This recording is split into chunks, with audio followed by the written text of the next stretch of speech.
Hi, so today I will be talking about 4 different problems about kinematics. But first, I want to review some key information. My name is Isabel, and this is my first video for my first question on the dynamics learning assessment. Hello, my name is Dylan, and I'm going to be presenting to you my physics questions summative. To start off, we have the downer question. The question states that there are 2 different objects. Welcome to Awesome Physics with Laura. Today we're going to be trying to answer this question. Determine the velocity between 0 and 16 seconds. Clearly, when the ball leaves his hand, it already has a certain initial velocity. Displacement divided by the time interval of the displacement. So we have to know what that means in order to solve the question. 8, 1, 2, 3, 4, 5, 6, 7, 8, and she moves. Perfect. So we have to look closely at the question because it is a bit tricky. Which is why this happens. Free fall is when gravity is the only thing that is measuring an object's fall, which is what happens when we throw it into the air. If we repeat the same process for all of the meters, so for example for 10, for 15, for 20. So you can see I did this line representing the problem, so at 8 seconds. As it fell 20 centimeters, I managed to catch it. This was terrifying to me, and I cursed gravity for almost shattering my screen. Initially just didn't draw it out with the distance diagram, but that really helps you out. I recommend this.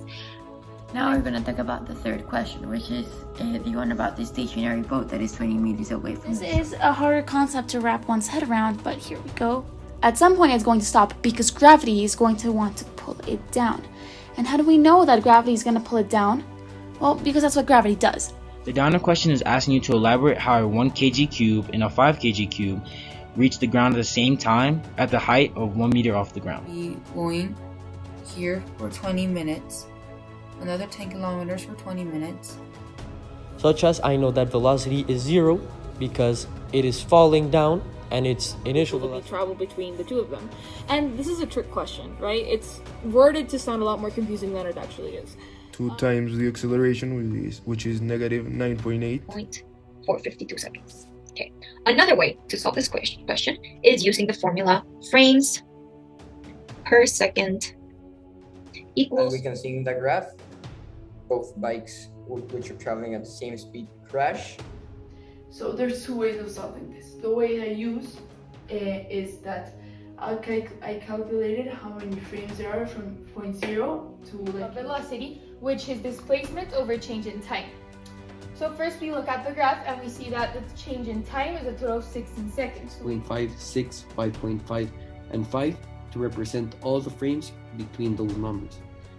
We can compare this to a real-world situation, for example to Usain Bolt, which is known to be the fastest runner in the world.